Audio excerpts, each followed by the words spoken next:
तुम अकेले ऐसे व्यक्ति हो जो मुझसे पहले आते हो और सबसे बाद में जाते हो। तुम्हारा परिचय? भीमराव अंबेडकर। आखिर हम मिल ही गए। प्रोफेसर सेलिगमैन तुम्हारे बारे में काफी बातें करते हैं। मैं लजपत राय।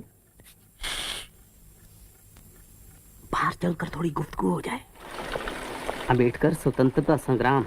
ओह आई एम सॉरी, मैं अपने बारे में बताना तो भूल ही गया। आपको कौन नहीं जानता सर?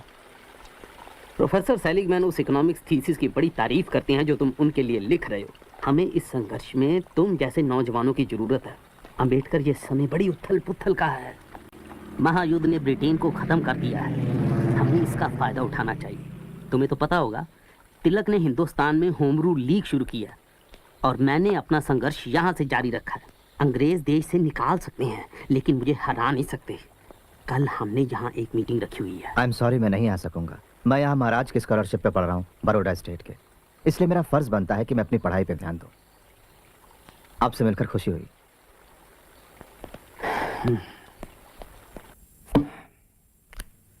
तुमने अक्सर मुझे ये कहते सुना होगा कि पढ़ाई का मकसद सिर्फ दुनिया को समझना नहीं, उसे बदलना भी है ना?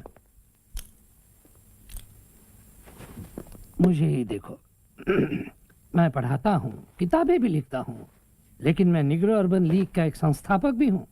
मैं जानता हूँ सर।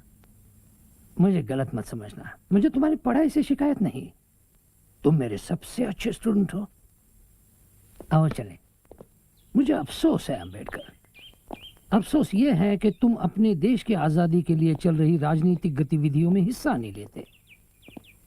मैं अमेरिका पढ़ने आया हूँ, न कि लाजपत राय जी की होम रूल लीग में शामिल होने। आप अगर यही कहना चाहते हैं सर, तो मुझे अपनी जिम्मेदारियों का पता है। जरूर पता होगा, मेरा उससे कोई लेना देना नहीं। I am sorry. मानव विज्ञान थीसिस का तुम्हारा विषय क्या है? हिंदुस्तान की जातियां, उनकी व्युत्पत्ति, फैलाव और रीति रिवाज। हाँ, अपना पेपर कब पेश करोगे? अगले बुधवार को sir. Good luck to you. Thank you sir. एक बात बताऊं, कल रात तुम्हारी बात सुनकर मुझे नींद नहीं आई। ये बहुत ही अजीब बात है। मुझे तो विश्वास नहीं होता, क्या सच में छूना भी मना है? ये तो कुछ भी नहीं। तुम्हें आजादी तो है कम से कम। क्या बात कर रहे हो? हाँ, इसे आजादी कहते हैं? बातें कम करो, पूरा काम 2 घंटे में खत्म करना है। जल्दी करो। Big big. तुम्हारे लिए 14वां संविधान सुधार तो है। संशोधन सिर्फ कागजों पर है। तुम तो हिंदुस्तानी होते हुए भी कोलंबिया यूनिवर्सिटी में पढ़ सकते हो, लेकिन मैं अमेरिकन होते हुए भी वहां नहीं पढ़ सकता, चाहे मुझ में कितना भी हुनर, कितनी भी काबिलियत क्यों ना हो। देखो, ये संविधान सिर्फ कागजों पर ही अच्छा लगता है। असलियत में काला आदमी काला होता है और गोरा गोरा, और दोनों कभी एक नहीं हो सकते।